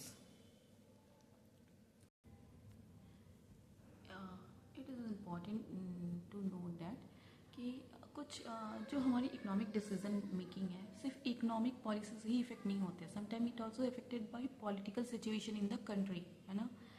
जैसे कि अगर हम रिसेंट एग्जाम, यूक्रेन और रशिया में वॉर हो रहा है, ठीक है, पॉलिटिकल इंस्टेबिलिटी है ना, इंस्टेबिलिटी है वहाँ। तो वहाँ की गवर्नमेंट का टारगेट कभी ये नहीं रहेगा कि लोगों के कंजप्शन के लिए। वहाँ क्या होता है कि डिफेंस पे ज़्यादा खर्च, अब कर्ज लेके भी वो डिफेंस पे खर्च कर रहे हैं, है ना। या इंडिया और वो सिचुएशन आ गया था, इंडिया और पाकिस्तान का वॉर का सिचुएशन आ गया था। तो उस टाइम क्या होता है कि जो सिचुएशन था तो हमें मतलब उस टाइम ब्लैक मार्केटिंग होने का भी सिचुएशन, तो वो सिर्फ इकोनॉमिक एक्टिविटी जो है, ऐसा नहीं कि इकोनॉमिक पॉलिसी के द्वारा ही इफेक्ट करे, है ना। वो समटाइम्स सोशल सिचुएशन के द्वारा भी इफेक्ट होते हैं, है ना। या इन्वायरमेंटल फैक्टर से भी इफेक्ट होता है। कहीं अगर हमारे डैम, मान लो नॉर्थ बिहार में अगर हमारा डैम डैमेज हो गया या फ्लड आ गया, है ना, तो उसमें हमारा जो होता है गवर्नमेंट का इन्वॉल्वमेंट हो जाता है ना। या पॉलिटिकल में बता दिए कि जैसे कि इंडिया बिहार का ही था पहले, पॉलिटिकल सिचुएशन इतना ख़राब था बिहार का कि लोग यहाँ बिजनेस नहीं करना चाहते थे, ठीक है। कोई ऐसा इंसेंटिव नहीं था। थोड़ा पैसा कमाया, किडनैपिंग का प्रॉब्लम, है ना। किडनैपर्स वो क्या नाम है, डिमांड करने लगते थे, थोड़ा सा भी मतलब थोड़ा सा भी दिख गया उनको तो ये पॉलिसी सिर्फ इकोनॉमिक्स पे डिपेंड नहीं करता, ये पॉलिटिकल सोशल सिचुएशन पे भी डिपेंड करता है। तो इकोनॉमिक्स में मेनली हम लोग हमेशा इकोनॉमिक प्रॉब्लम को फेस करते हैं, है ना। और हमारे पास जो मीन्स है, ठीक है, मीन्स मतलब क्या, फैक्टर प्रोडक्शन, है ना। तो फैक्टर प्रोडक्शन क्या हो गया कि मैं एक बात हाँ बताना मैंने कि इकोनॉमिक में हम लोग मेनली 4 फैक्टर प्रोडक्शन या रिसोर्सेज हैं, ठीक है, शायद बताइए, सॉरी। हाँ, तो जो factor production land, labour, capital and entrepreneurship है, ठीक है, जिससे हम प्रोड्यूस करते हैं to achieve to some target, तो उसको हम एंड्स कह सकते हैं ना। मीन्स क्या है, जैसे हमारा मीन क्या है, पढ़ाई करने का मीन्स है, बुक्स हो गए, कोचिंग सेंटर हो गए, मतलब स्कूल हो गए, है ना, या कॉलेज हो गए। और एंड क्या हो गया कि हम लोगों को क्वालिफाई करना है एग्ज़ाम, है ना, सीए क्वालिफाई करना है या जो भी हो, है ना। तो हमारे जो भी मीन्स है उसे हम हमेशा एंड को अचीव कर पाएंगे, ठीक है। अब मीन्स को हम लोग फर्दर डिवाइड, लिमिटेड और अल्टरनेटिव यूज़ है, ठीक है। मीन्स को अगर हम वो करें तो हमारे पास लिमिटेड है और उसका यूज़ बहुत सारा है, ठीक है। और ये क्या करता है कि इसी वजह से हमारा स्कैरसिटी ऑफ रिसोर्सेज का प्रॉब्लम आता है। और एंड क्या है, अनलिमिटेड नंबर चाहिए और उसमें हम लोगों को प्रायोरिटाइज करना पड़ता है किस एंड को अचीव करना है, किसको नहीं करना है ना। और क्योंकि हमारे पास वांट्स जो है अनलिमिटेड है ना, यही हो गया। तो बिजनेस में मेनली हम लोग जो डिसीज़न लेते हैं, ठीक है, तो जैसे एक एग्जांपल दिया गया आपकी मटेरियल में कि इसमें एक मेंबर रहते हैं, बोर्ड मेंबर जो डिसीजन लेते हैं किसी बिजनेस का, ठीक है। बड़े बड़े कंपनी में बोर्ड मेंबर होते हैं, है ना। तो वो डिसीजन किस तरह से बिजनेस बढ़ाया जाए, अगर उनका एक में अगर जैसे हम रिलायंस का देख लें, ठीक है, रिलायंस फ़ोन पे पहले इन्वॉल्व था, है ना। अब वो बहुत सारे एक्टिविटी कर रहे हैं जैसे कि मॉल्स वगैरह, है ना, फ़ोन। तो वो ये ऐसा तो नहीं है कि विदाउट डिसीज़न ये टेक ले रही होंगे, क्योंकि उनको ये चीज़ समझ में आया कि अब या फिर ऑयल प्रोडक्शन में भी इन्वॉल्व है ना। वो मैं आपकी बुक का एग्जांपल नहीं दे रही हूँ, तो वो क्यों ऐसा डिसीज़न ले रहे हैं, है ना। तो वो स्टडी कर रहे हैं मार्केट का कि किस चीज़ का डिमांड है। अब जैसे कि एग्जांपल लें कि हम अब रिसेंट है जो रिन्यूएबल एनर्जी पे ज़्यादा वो किया जा रहा है, कॉन्सेंट्रेट किया जा रहा है बाय आवर गवर्नमेंट, है ना। और क्योंकि जो फॉसिल फ्यूल है वो creating problem for the environment. तो इस चीज़ का ठीक है कि हाइब्रिड जो कार वगैरह होता है अभी इसका परचेस नहीं है, बट लॉन्ग रन के लिए वो कहीं ना कहीं वो बूम करने की बहुत ज़्यादा, हाँ, उसके लिए फैसिलिटी इंफ्रास्ट्रक्चर लोगों को प्रोवाइड करवाना ज़रूरी है कि चार्जिंग स्टेशन होना चाहिए या मैकेनिक्स जो है लोगों को ज़्यादा स्केल्ड करना चाहिए ताकि उसके रिपेयर करें, क्योंकि मशीनरी है तो वो ख़राब होगा ही होगा। तो बहुत लोग फेल भी हो गए इस एक्टिविटी में जो मतलब हाइब्रिड है। तो हम ठीक है, ये eight the same time business का हमेशा होता है कि बूम भी कर सकता है कोई नया अगर हम प्रोडक्ट लॉन्च कर रहे हैं, और वो डाउन पे भी जा सकता है ना। तो हमेशा जैसे कि ये था जो कुछ था कि ये क्या नाम है जो आपके वो रतन टाटा का, जो टाटा कंपनी का जो टाटा सुमो कुछ वो लॉन्च किया गया था ना। क्योंकि वो मतलब ऐसा स्टोरी है कि वो जो है कभी बारिश में जा रहे थे तो देखिए कि किसी इंसान बारिश में भीग रहा है, ऐसा करके कुछ स्टेप्स होता है टू व्हीलर में शायद, तो सोचे चलो लो प्राइस पे 1 या 2 लाख में कम से कम सोमो कर दें, है ना, ठीक है। बट उसके अफवाह के कारण वो उतना वो नहीं हो पाया, मतलब कि सक्सेसफुल नहीं हो पाया। बट उनका मोटिव ये था कि चलो हो सकता ठीक है, ये फेल हो गया। बट दूसरी जगह कहीं ना कहीं वो जो है वो सक्सेसफुल भी रहे, है ना। ये ताज होटल है ना, उस बिज़नेस में वो सक्सेसफुल भी रहे। तो अगर हम रिलायंस का एग्जांपल लें तो वो सिर्फ टेलीकॉम इंडस्ट्री में ही नहीं वो सक्सेसफुल है, वो ऑयल प्रोडक्शन में भी इन्वॉल्व है, वो वेस्ट टाइप ऑफ एक्टिविटी, वो हॉस्पिटल भी है, बहुत सारे एक्टिविटी उनके हैं, है ना। तो ये डिसीजन लिया जाता है अकॉर्डिंग टू मार्केट, ठीक है। अगर किसी का फेलियर, उनसे फेलियर सीखेंगे, है ना। कोई बूम मतलब कोई सक्सेसफुल है तो उनसे मोटिवेट होके हम अपने बिजनेस के डिसीजन लेंगे, है ना। तो हमेशा business is always involve decision making. Then we can say that is decision making is a process to achieve the business goal from among different various alternative in a way to achieve the target efficiently, है ना। तो हमेशा business activity हमेशा decision making पे involve होता है। हमारे पास alternative रहता है कि हम ये करें वो करें, तो हमारा टारगेट ये होना चाहिए कि बेस्ट जो भी हमारे समझ से आ रहा है बेस्ट करें और वो इफ़िशिएंटली प्रोड्यूस कर प्रोडक्शन एक्टिविटी को टारगेट को अचीव कर पाए। तो we can say that business decision making is always based on rational choice, है ना। हम ऐसा नहीं कह सकते कि अगर इंडिया में लेबर इंटेंसिव मतलब लेबर बहुत है, पॉपुलेशन बहुत है, तो हम यहाँ मशीनरी इंट्रोड्यूस करें, है ना। ये सही नहीं होगा इंडिया के मामले में। अगर हमारे यहाँ मतलब एक ये बोला जाता है कि अनएम्प्लॉयमेंट बहुत है ना। क्यों है? क्योंकि हमारा सर्विस सेक्टर तो डेवलप है, जो 3 सेक्टर ऑफ इकॉनमी है, primary sector, secondary sector and tertiary sector, है ना। तो प्राइमरी सेक्टर भी ठीक है, लोग इन्वॉल्व है। सेकेंडरी सेक्टर उसमें मतलब लार्ज पॉपुलेशन इंगेज है, near about 40 to 50% of our population, है ना। और सर्विस सेक्टर में भी लोग इन्वॉल्व है, हमारे बूम पे है। बट जो manufacturing largest creator of employment वो हमारे फुली डेवलप नहीं है। तभी तो stand up India, startup made in India, बहुत सारा आत्मनिर्भर भारत, ये सब स्कीम गवर्नमेंट के द्वारा लाया जा रहा है ना। क्योंकि ये लार्जेस्ट पॉपुलेशन, ये largest creator of employment opportunity for any country, है ना।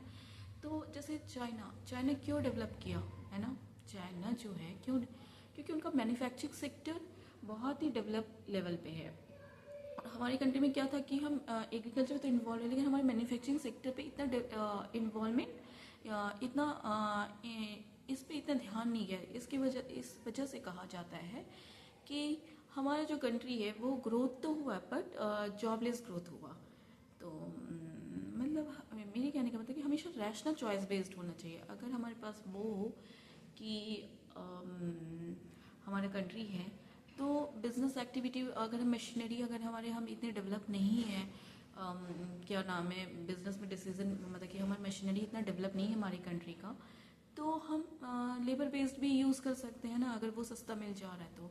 और एक एग्जांपल देती हूँ मैं कि जैसे हमारे यहाँ क्या होता है कि हम जो we are importing crude petroleum oil है, क्यों इम्पोर्ट करते हैं, हमारे पास भी तो है, ऐसा नहीं कि नहीं है। बट जो टेक्नोलॉजी होना चाहिए उसको एक्सट्रैक्ट करने के लिए वो हमारी कंट्री के द्वारा डेवलप नहीं किया। ये बहुत ही वो मतलब इफ कॉस्ट क्या कहते हैं वो बिजनेस फ्रेंडली नहीं है, मतलब उसका हाई कॉस्ट ऑफ प्रोडक्शन यहाँ हो जाएगा।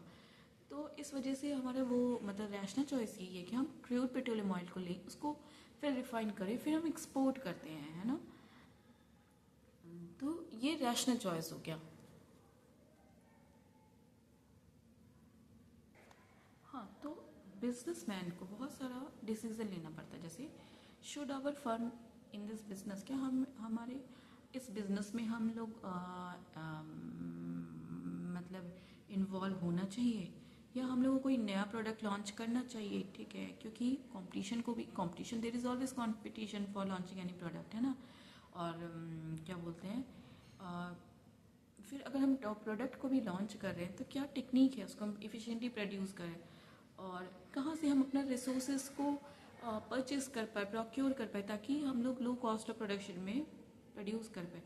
और कितना हम लोग को आउटपुट प्रोड्यूस, ऐसा नहीं कि अनलिमिटेड प्रोड्यूस कर दें जिसका डिमांड नहीं है, फिर तो ओवर प्रोडक्शन वाला सिचुएशन आ जाएगा, है ना। जैसे एक बार 1930 में वर्ल्ड लेवल में ओवर प्रोडक्शन का सिचुएशन आ गया 1929 में, है ना। तो उसको रिसेशन कहा गया था, फर्स्ट टाइम रिसेशन। और तो, जो इकोनॉमिक है, तो जो रिसेशन की जो प्रॉब्लम है उस टाइम आया था, तो ओवर प्रोडक्शन में नहीं होना चाहिए, ऑप्टिमम प्रोडक्शन हमेशा होना चाहिए। अगर हम प्रोडक्शन आउटपुट प्रोड्यूस करेंगे तो उसका प्राइस क्या चार्ज होना चाहिए, है ना। पर बहुत ज़्यादा लो भी नहीं होना चाहिए, बहुत हाई भी नहीं होता। लो होगा तो वो फिर अपने प्रॉफिट कहाँ से गेन कर पाएगा, और हाई होगा तो लोग क्यों परचेस करेंगे, है ना। जैसे एग्जाम्पल ये रहता है हमेशा कि बहुत बेस्ट एग्जाम्पल है कि चाइना के टॉयज़ का बहुत डिमांड है, क्यों है, या फ़ोन का बहुत डिमांड है, क्यों है, भले वो क्वालिटी मेंटेन ना करे, बट हमारी पॉपुलेशन के पास इतना पैसा नहीं है कि वो हाई चार्जेस पे कर पाएँ। तो उनका क्या टारगेट रहता है कि चलो ले लेते हैं, है ना। ठीक है। मतलब ये चीज़ हमारी कंट्री के टॉय इंडस्ट्री को बर्बाद कर रहा है, या फिर क्या नाम है, या फ़ोन इंडस्ट्री को, टेलीकॉम इंडस्ट्री को बर्बाद कर रहा है। तो यहाँ पे ये चीज़ भी इम्पॉर्टेंट है कि प्राइस क्या चार्ज होना चाहिए ताकि मेरा सेल हो सके, है ना। और कहाँ हमें बेचना चाहिए, फिर हमें इस चीज़ में हमें एनालिसिस करते रहना चाहिए कि कंज्यूमर का एक्सपीरियंस कैसा रहा न्यू प्रोडक्ट अगर हम लॉन्च किए, या हमारे बिजनेस का, तो वो एनालिसिस करना भी इम्पॉर्टेंट है, ठीक है। और फिर हमें अपने एडवर्टीजमेंट पे भी खर्च करना चाहिए। जैसे आप यूट्यूब पे कोई वीडियो डालते हैं, एडवर्टीजमेंट धीरे धीरे आता रहता है ना, तो वो लोग चार्जेस देते हैं ना, वीडियो वाले को चार्जेस देते हैं। तो वो एडवर्टीजमेंट क्यों करते हैं, पहले जैसे था कि ऑफलाइन एडवर्टीजमेंट ज़्यादा था, जैसे वो दिखाता है, क्या नाम है, वो होता है क्या, आपके घर में टॉयलेट है ना, नहीं होता है, मतलब टीवी देखने बैठो तो दिन भर वही टॉयलेट टॉयलेट दिखता है। तो तो वो एडवर्टीजमेंट कर रहे हैं। और अगर ऑनलाइन देखें तो बहुत सारे एडवर्टीजमेंट होता है, या कोई अपना वो ये क्या नाम है, कोई अगर किसी का यूट्यूब चैनल चल गया तो वो भी प्रमोट करते हैं ना, प्रमोशंस करते हैं। तो ये सब चीज़ एक्टिविटी ऐसा इस स्टेप का डिसीजन इन्वॉल्व होता है बिजनेस में। हाँ, एक और मुझे स्टार्टिंग में ही बता देना चाहिए था कि इकोनॉमिक्स की ओरिजिनेशन कैसे हुआ, ठीक है, इकोनॉमिक्स सब्जेक्ट का। तो इकोनॉमिक्स जो वर्ड होता है, ठीक है, ये किस वर्ड से, ग्रीक वर्ड ओकोई ओकोनोमिया से ऑरिजिनेट हुआ है, ठीक है, जिसका मीनिंग होता है हाउस होल्ड मैनेजमेंट, ठीक है। अगर ओकोज मतलब क्या हो जाता है, हाउस होल्ड हो जाता है, नोमोस मतलब क्या हो जाएगा, मैनेजमेंट हो जाएगा। तो इसमें क्या इन्वॉल्व था कि मेनली इस बात पर ध्यान कि efficient administration of a family resources, इस चीज़ पे इन्वॉल्व था एज अ सब्जेक्ट। ये कब मतलब पिक्चर में आया, 1776 में, जब वेल्थ ऑफ नेशन एक बुक लिखा गया, एडम स्मिथ जो फादर ऑफ इकोनॉमिक्स हैं उनके द्वारा एक बुक लिखा गया, वेल्थ ऑफ नेशन, ठीक है, जो इकोनॉमिक्स को एज अ स्पेशल सब्जेक्ट की तरह मतलब इन्वायरमेंट पे लाया, मतलब वर्ल्ड लेवल पे लाया, ठीक है। अगर हम एंसेंट टाइम में देखें तो इंडस सिविलाइजेशन में एंड एंसेंट इजिप्ट में भी इकोनॉमिक कॉन्सेप्ट हम बताएं ना, जैसे ट्रेड ऐसा नहीं है कि आज ही हो रहा है, हमेशा हुआ है। तो उस टाइम भी डेप्ट, प्रॉपर्टी डेप्ट, ये सब डिस्ट्रीब्यूशन ऑफ गुड्स वगैरह होता था। फिर ग्रीक इन्फ्लुएंस, मेनली हमेशा एक चीज़ तो देखा जाए, कोई भी वर्ड ग्रीक से ही निकला है, ग्रीक से निकला है ना। तो मैनेजमेंट ऑफ ए ओके ओकोनोमिया, ये क्या हो गया, management of house hold affair का ये हो गया, ठीक है। तो और इकोनॉमिक जो मेन फादर ऑफ इकोनॉमिक्स जो है वो तुम्हारे क्या नाम है, एडम स्मिथ, जो वेल्थ ऑफ नेशन एक बुक पब्लिश किए थे, ठीक है। इसमें वो मेनली कॉन्सेंट्रेट किया डिवीजन ऑफ लेबर पे किए थे, फ्री मार्केट पे इनका वो था, मतलब कि कॉन्सेप्ट था इनविजिबल हैंड, ठीक है। इनविजिबल हैंड मतलब क्या हो गया कि जैसा डिमांड होगा वैसा, जैसा सप्लाई होगा वैसा डिमांड होके प्राइस को डिटरमाइन कर लेंगे, ठीक है। और फिर ऐसा सिचुएशन आया कि मैक्रो इकोनॉमिक का जो सिचुएशन है वो केन्स इकोनॉमी के द्वारा आया, ठीक है। वो क्या नाम है, जो है उनको न्यू क्लासिकल इकोनॉमिक्स कहा गया, ठीक है। तो केन्शियन इकोनॉमिक्स किया गया। फिर मॉडर्न इकोनॉमिक्स में भी बहुत सारे टॉपिक हैं, जैसे कि production, distribution, consumption, market, monetary policy. तो मेनली इकोनॉमिक्स का अगर ऑरिजिन है तो ग्रीक वर्ड से हुआ है, ओकाइनोमा से हुआ है। और as a distinct subject, father of economics we consider Adam Smith as a father of economics, जिसमें कि वो invisible hand, division of labour, free market, हमेशा उस चीज़ पे फोकस किए। और जब एक सिचुएशन आया था 1930 में, 1929 में, कि ग्रेट डिप्रेशन सिचुएशन आ जाता, रिसेशन से बहुत, मतलब कि वो उस टाइम ओवर प्रोडक्शन का सिचुएशन था। तो उस टाइम क्या हुआ था कि प्रोड्यूस होते बट उसका परचेज कोई नहीं कर रहा था, कोई भी कंज्यूम नहीं कर रहा था, तो ओवर प्रोडक्शन सिचुएशन हो गया। तो उस टाइम एक इकोनॉमिस्ट थे जो केन्शियन इकोनॉमी, केन्स, जेम केन्स थे, वो शायद ब्रिटिश थे। तो वो इस कॉन्सेप्ट को लाते हैं कि इनविजिबल हैंड नहीं होना, ज़रूरी नहीं है कि अगर हम डिमांड इतना प्रोड्यूस करें तो उसका डिमांड ऑटोमेटिकली आ जाए, ठीक है। Sometime it government interference is also important, है ना। तो उस टाइम था कि गवर्नमेंट इंटरफेरेंस के बारे में कॉन्सेप्ट आया, तो उसको मैक्रो लेवल पे लेकर गया था। तो ठीक है, तो मैक्रो इकोनॉमिक्स उस टाइम से क्रिएट हो, पहले वो माइक्रो लेवल पे ही स्टडी किया जाता था। एक और कॉन्सेप्ट है बिजनेस। बिजनेस कैसे ऑरिजिन, इंग्लिश वर्ड जो कि बिजीनेस, BISIGNES, ठीक है। तो इसका मतलब क्या हो जाता है, केयर, एंजाइटी, ऑक्यूपेशन, ठीक है। और कि बिजी, केयरफुल, ऑक्यूपाइड, मतलब ऑक्यूपेशन के बारे में बताता है, ठीक है।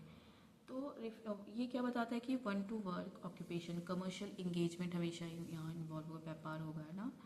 और जो अर्ली फेज जो था बिजनेस का था, वो कैसा था, ट्रेड पे था, बार्टर सिस्टम पे था, है ना। बिजनेस कैसा होता था पहले, sale of goods for goods, है ना। तो ये अगर हम देखें इंडिया चाइना का था, ठीक है। और बाद में वो फिर फॉर्मल स्ट्रक्चर हुआ ना, इस टाइप से हुआ। तो एंसेंट रूट जो है अगर हम बोल दें तो बार्टर सिस्टम में मेनली था, है ना। और यही है BISIGNES करके इस वर्ड से, इंग्लिश वर्ड से बिजनेस ओरिजिन हुआ था। एक बात और कहा जाता है बिजनेस के बारे में कि ये मैक्रो इकोनॉमिक्स से रिलेटेड है, ठीक है।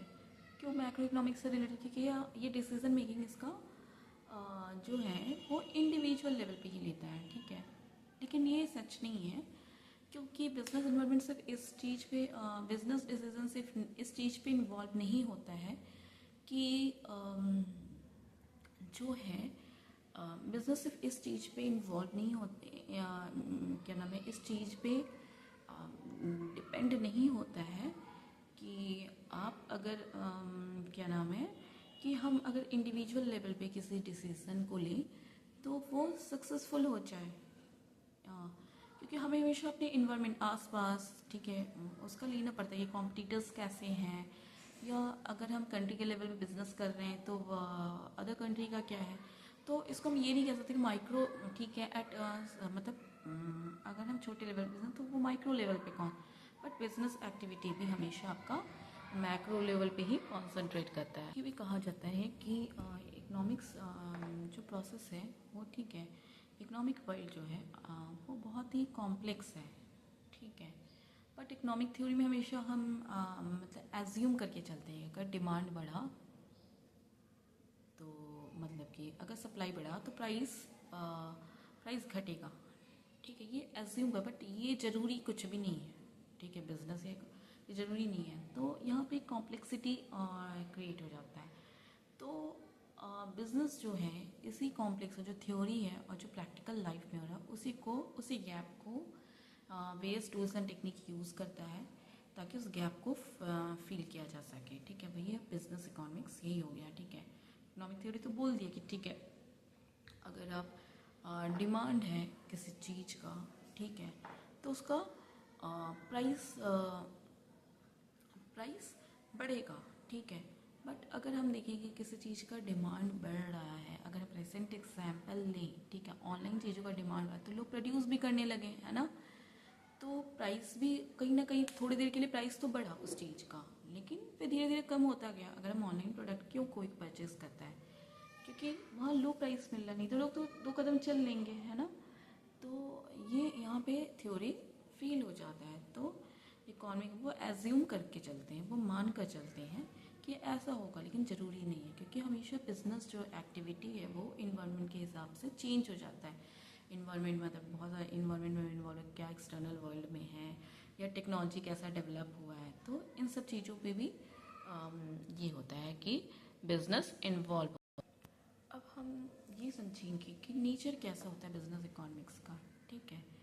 तो नंबर 1 है कि business economics is a science, ठीक है, इज़ अ साइंस, ठीक है। क्यों कहा जा रहा है इकोनॉमिक्स को, बिजनेस इकोनॉमिक्स को साइंस क्यों, क्योंकि हम लोग यहाँ पे various tools and technique use करते हैं, एम्पेरिकल मेथड यूज़ करते हैं, स्टैटिस्टिकल टूल्स यूज़ करते हैं।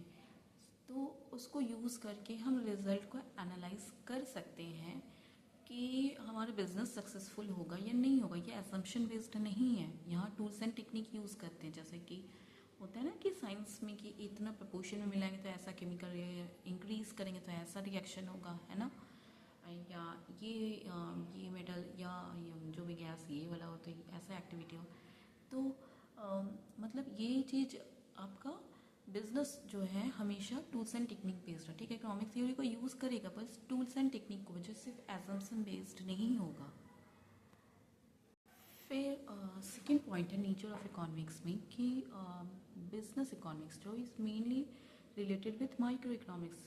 Y we are saying that, क्योंकि जो टारगेट होता है किसी भी बिजनेसमैन का वो होता है कि अपने अचीव करना, अपने गोल को अचीव करना, मतलब अपने इंडिविजुअल लेवल पे, ठीक है। उनका पहले टारगेट यही होता है कि हम जो भी अवेलेबल रिसोर्सेज है उससे अपने एंड को अपने गोल्स को अचीव कर पाए, ठीक है। बहुत लॉन्ग रन का, लॉन्ग रन में ठीक है वो सक्सेसफुल रहा तो वो लॉन्ग रन में मैक्रो लेवल पे जाएंगे। बट एट जो स्टार्टिंग है उसमें वो जो है उनका क्या नाम है, इन्वॉल्वमेंट जो है वो आपका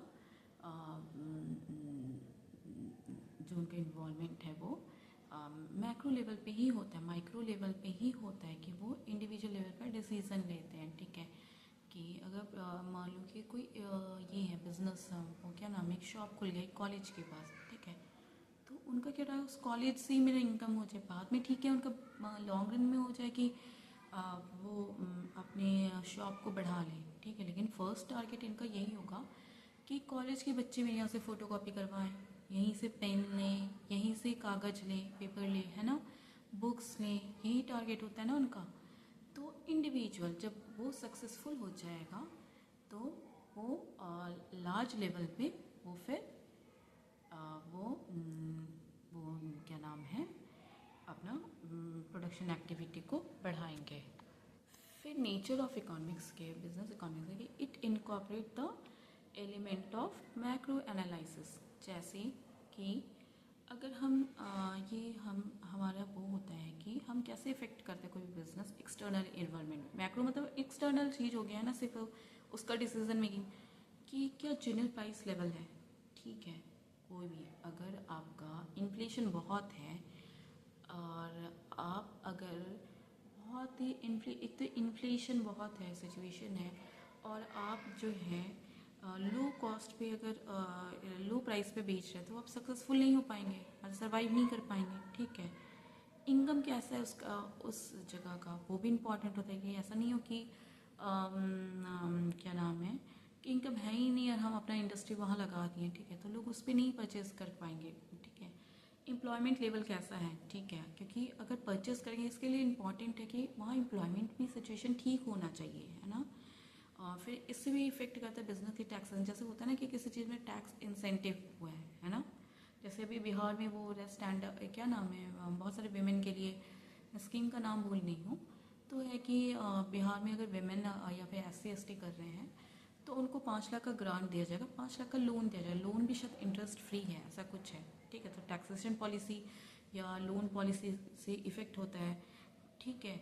और फिर इंटरेस्ट रेट, कोई भी बिजनेस करेगा तो ऐसा नहीं कि खुद का मनी को वो लगाएगा, ठीक है। वो हमेशा लोन लेकर ही करेगा, चाहे वो पब्लिक शेयर को मार्केट में इशू करे या एक्सचेंज रेट पे डिपेंड करता है, इंडस्ट्री पे डिपेंड करता है, कैसे डिस्ट्रीब्यूट करना है, ठीक है, किस पे डिस्ट्रीब्यूट करना है, ये भी इम्पॉर्टेंट है ना। वो किसके लिए प्रोड्यूस कर रहे हैं, ये इम्पॉर्टेंट है ना। तो जैसे कि कहीं एजुकेटेड फैमिली है ज़्यादा, तो वहाँ पे अनएजुकेटेड चीज़, मतलब वो चीज़, मतलब कि उनका क्या टारगेट क्या होगा, वो एजुकेशन पर्पज़ से ही वहाँ पे बिजनेस लगाएं, ठीक है। और तो ये सब चीज़ होता है कि बिजनेस ऐसा नहीं है कि आपके सिर्फ इंडिविजुअल लेवल पे, ये मैक्रो लेवल पे भी इफ़ेक्ट करता है। और फिर बिजनेस जो है वो क्या करता है कि वो इसको क्यों कहेंगे कि हम ये आर्ट है, क्योंकि ये बहुत सारे एप्लीकेशन यूज़ करता है टू अचीव देयर टारगेट, ठीक है। तो ये जो हो गया कि प्रैक्टिकल एप्लीकेशन रूल्स और प्रिंसिपल यूज़ करता है तो वो ऑब्जेक्टिव को अचीव कर पाए, ठीक है। बिजनेस एक्टिविटी जो होता है वो बहुत सारा थ्योरी को यूज़ करता है, थ्योरी ऑफ मार्केट और प्राइवेट एंटरप्राइज। जैसे अगर मोनोपोली, आप लोग 12th में पढ़ेंगे कि मोनोपोली, ठीक है, मोनोपोली वो अपने प्राइस सेट कर सकता है ना, है ना। बट अगर वो सिचुएशन है परफेक्ट कंपटीशन का, तो वो अपने प्राइस को वैरी नहीं कर सकता। अगर वो प्राइस को वैरी करेगा तो there will be no demand for the product, है ना। तो वो किस टाइप का बिजनेस कर रहा है इस पर भी डिपेंड करता है। उसके लिए उसको थ्योरी ऑफ मार्केट है या सेल्फ, उनका क्या टारगेट है, ज़्यादा कंज्यूमर के पास जाना चाहिए टारगेट है, या सेल्फ मैक्सिमाइजेशन टारगेट है, या टर्नओवर टारगेट है, ठीक है। तो उनका मोटिव क्या है इस चीज़ पे भी, इसके लिए हमें बहुत सारा थ्योरी पढ़ना पड़ता है। तो उस हिसाब से हम अपना टारगेट जो भी है, अपने गोल्स वगैरह, उस हिसाब से कि अगर जैसे चाइना का एग्जांपल मैं बार बार, उनका क्या टारगेट है, पहले मार्केट को कैप्चर करना, ठीक है, वो भी लो प्राइस पे बेच। बट एक समय आएगा कि वो कैप्चर कर लेंगे, ठीक है। जैसे ये एग्जांपल है कि जो आपका रिलायंस जियो था, पहले तो वो कम 99 या कुछ स्टेप्स था ना, कि 4G का ही शायद वो जो फ्री अनलिमिटेड, फिर वो धीरे धीरे वो प्राइस बढ़ा दिया, है ना। तो वो इनका एक स्ट्रैटेजी था, है ना, वो मोनोपोली के तरफ बढ़ रहे हैं। तो ये यही हो गया कि आपका, तो हम उस तरीके से बोल सकते हैं कि हमेशा वो एक्सटर्नल जो है बिजनेस इकोनॉमी, क्या नाम है, थ्योरी ऑफ मार्केट पे डिपेंड होता है, ठीक है। अब हमारा एक नेक्स्ट पॉइंट है कि abstract in approach, pragmatic in approach, ठीक है। इसका क्या मतलब है कि it is based on practical approach, ठीक है। जैसे इकोनॉमिक थ्योरी जो माइक्रो है वो बस थ्योरेटिकल होता है, ठीक है, उनको प्रैक्टिकल लाइफ से तो नहीं रिलेटेड होता है ना, बस थ्योरी बना दिया है ना। मैक्रो इकोनॉमिक ठीक है प्रैक्टिकल भी है, बट जो माइक्रो इकोनॉमिक से बिजनेस डिपेंड है वो आपका थ्योरेटिकल इन अप्रोच होता है, ठीक है, प्रैक्टिकल। अब प्रैक्टिकल कैसे हो जाता है कि इसमें जो होता है कि वो बिजनेस इकोनॉमी जो है वो बहुत सारे टूल्स एंड टेक्निक करता है, ठीक है। वो मार्केट का वो रखता है कि क्या वर्ल्ड फेस कर रहा है या बिजनेस इन्वायरमेंट कैसा है, ठीक है, ताकि वो उस चीज़ को जो प्रैक्टिकल प्रॉब्लम को अप्रोच कर पाए, ठीक है। हम तो थ्योरी में पढ़ा दें कि ऐसा ऐसा हो रहा है, ठीक है, इकोनॉमिक्स ऐसा है वैसा, बट जो बिजनेस कर रहे हैं उनको तो एक्चुअल पता है ना कि क्या इशू आ रहा है, नहीं आ रहा है, ठीक है। यही हो गया business economics inter disciplinary in nature. इसका क्या मतलब हो गया कि जो बिजनेस इकोनॉमी, ऐसा नहीं कि सिर्फ बिजनेस है या आपका वो सिर्फ बिजनेस या फिर आपका क्या नाम है सिर्फ इकोनॉमिक बेस्ड है, ये स्टैटिस्टिक पे भी बेस्ड है, मैनेजमेंट पे भी बेस्ड है, अकाउंटिंग पे भी है, फाइनेंस पे भी रिलेटेड है, ठीक है, इकोनोमेट्रिक्स पे भी रिलेटेड है। तो इसको इसलिए कहते हैं interdisciplinary, not dependent on only on business और इन इकोनॉमिक्स, ठीक है। ये इंटरडिसिप्लिनरी इकोनॉमिक्स थ्योरी है, बिजनेस इकोनॉमी जो ये इसके बारे में कहा जाता है कि ये नॉर्मेटिव इन नेचर होता है, ठीक है। इकोनॉमिक्स को भी फर्दर डिवाइड कर सकते हैं हम लोग, positive economy and normative economy, ठीक है। पॉजिटिव इकोनॉमी और प्योर इकोनॉमी, मतलब ये क्या होता है, इसका मतलब क्या होता है कि जो कॉज एंड इफेक्ट पे बेस्ड हो जाए। अगर हम प्राइस बढ़ाएंगे तो डिमांड लो हो जाएगा, ठीक है। बट एक होता है नॉर्मेटिव। नॉर्मेटिव मतलब क्या हो गया, वर्ड क्रिएट हुआ है आपका नॉर्म्स से। नॉर्म्स मतलब क्या, वैल्यू है ना, क्या क्रिएट करें, ठीक है, जो वेलफेयर के पर्पज से हो, ठीक है। तो बिजनेस भी कहीं ना कहीं इस चीज़ पे इन्वॉल्व ज़्यादा होता है कि हम क्या ऐसा प्रोडक्शन करें ताकि वेलफेयर हो पीपल का, ठीक है। मेरा प्रॉफिट मोटिव तो हो, बट वेलफेयर भी at the same time, welfare is also important to survive in the business, ठीक है। तो ये जो आपका ये होता है, और जो बिजनेस इकोनॉमिक्स होता है वो मोर एलिमेंट किसका लेता है, नॉर्मेटिव इकोनॉमिक्स का, और some element of positive economic, ठीक है, कॉज एंड इफेक्ट करके। क्योंकि सर्वाइव करने के लिए बिजनेस मतलब कि वो नॉर्म्स पे भी चलता है, ठीक है। एक वो होता है क्या सर, बिजनेस लॉ या क्या बोलते हैं, मोरालिटी कुछ ऐसा होता है, ठीक है। तो वो बिजनेस कोड ऑफ कंडक्ट शायद, हाँ। तो किस तरह से कंडक्ट करना चाहिए, इन्वायरमेंट फ्रेंडली होना चाहिए बिजनेस हमेशा, है ना। जैसे आजकल तो और है कि ऑर्गेनिक फूड का डिमांड बहुत ज़्यादा है, तो क्या है मतलब वो सिर्फ अगर कोई भी किसी को पता चल गया कि कुछ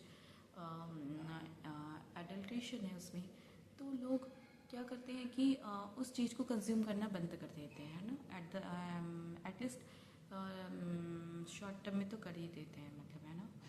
तो बिज़नेस को हमेशा एक नॉर्म्स बेस्ड ही होना चाहिए।